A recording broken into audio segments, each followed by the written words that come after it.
Hey, this is Kels Not Chels Not Live's first episode of First Thoughts. Grab a cup of something warm and let's talk about rejection.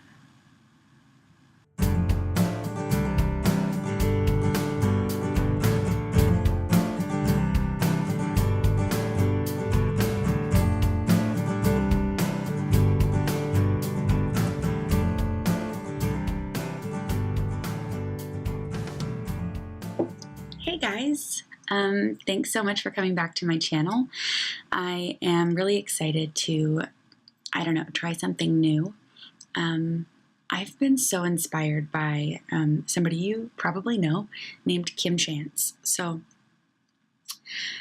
here's the sort of strange Kim Chance story. So years ago, I was making YouTube videos regularly about my author journey, and it was not called AuthorTube at the time. And Kim found my videos and watched them. And right around the time that I sort of stopped my YouTube channel, she was starting hers. I won't say that I quit my YouTube channel because that makes it sound dramatic and intentional, but in truth, after my debut novel came out, no matter how people tried to tell me what it would be like and the complicated set of emotions that would come from what was inevitably, in some ways, always going to feel vaguely like a come down, a letdown, a disappointment, I just didn't want to make videos. Because my style of videos has always been very polished and produced and, snappy and jump cuts. And it's been really difficult for me to decide to make content that is just me talking. So, fast forward years later, Kim has an incredibly successful YouTube channel. I am just now sort of getting back in the saddle, and I am so impressed by Kim's bravery, because she just, in many different types of videos that she does, she just sits down and talks, and she trusts that her viewers and her subscribers will stick around for the honesty and the not polished and the not produced stuff. And I've been very afraid of just sitting and talking and not doing heavy production. I've been very worried about, if people would watch it. And so Kim has inspired me. Thank you, Kim. I'm so glad that we have become friends now. It's been really exciting getting to know Kim. So thank you, Kim, for encouraging and inspiring me in so many different ways. And one of those ways is this new series that I am calling First Thoughts. I'm an early riser. I wake up often around 5 in the morning to get started on writing and working on my writing career and my writing goals and my creativity and all the different projects that I do in my life. I often do it very early in the morning. And I thought that having a sort of coffee, first thoughts of the day, first thoughts off the top of my head. This video is not scripted and I don't know what I'm specifically going to say. And I just thought it might be cool to have a series like this that is just sort of honest and not really planned out and just sort of sitting down and talking. I'm hoping they'll be about 10 minutes a piece, which feels very long for my types of videos. For the typical videos on my channel, but I just wanted to give it a try. So thank you for being here. Thank you so much for coming to watch. I hope you are sipping on something warm. I wanted to talk a little bit today about rejection. I know a lot about rejection, but the reason it's on my mind right now is because I got news last night that I have officially not made it on to the very final round of the NYC Midnight Flash Fiction Contest. And it's disappointing, of course it is, but I'm not as broken about it as I think I've been broken about disappointments in the past. And some of that is just sort of like luck of the draw. I've been having a very good week. Depression has stayed at bay. Anxiety has been low-key. So I'm very lucky that this came at a time when I feel more resilient than I sometimes do. But I just, I wanted to sort of just reflect a little on the rejection and the kind of rejection that I think makes me the most uncomfortable. And I'm going to try to keep this all in one clip as much as I can. So again, it's off the cuff, which means occasionally I might pause a little bit, and that's weird for me, but I'm sure you can handle it. I heard several people from this contest talking about their disappointment phrased around I should have won, or I should have gotten through, or the judges were crazy. I can't believe they did that. And in some cases, that was what other people were saying to a writer who didn't get through. It wasn't always a writer who was saying it about themselves. But I think what I have come to believe is that I can deal with rejection so long as I'm not framing my rejection in comparison to someone else. That's kind of a deal breaker. He came to join me as soon as I stopped the clip, so maybe he just is worried about the limelight. Let's see if he wants to be. It did not look like he wants to be on video. Okay, so anyway, I just wanted to sort of say that I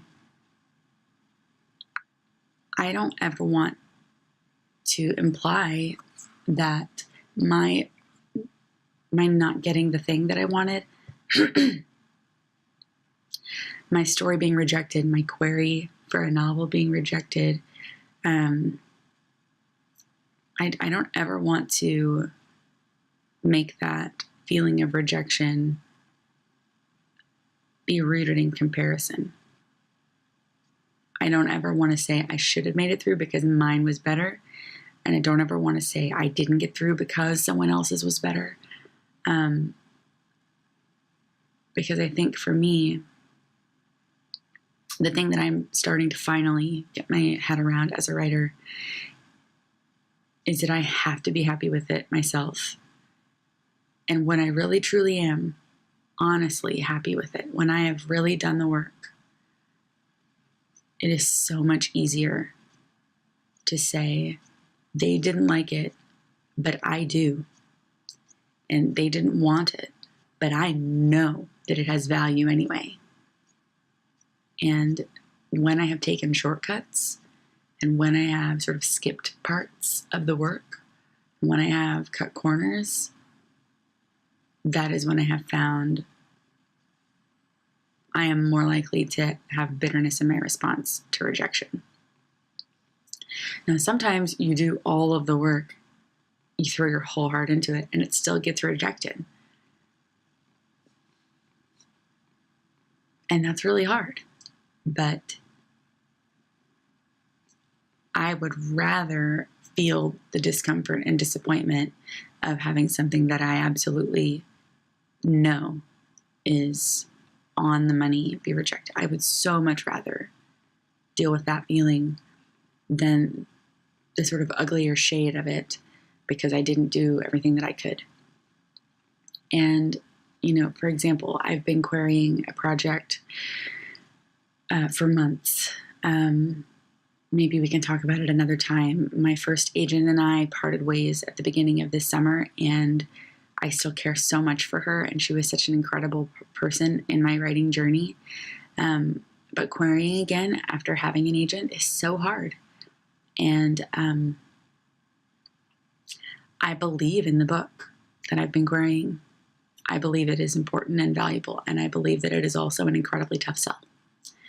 And as disappointed as I have been, and as sad as it has made me, to not have somebody offer to represent it, there's also a simultaneous peace about it, because my faith in the book feels unshakable.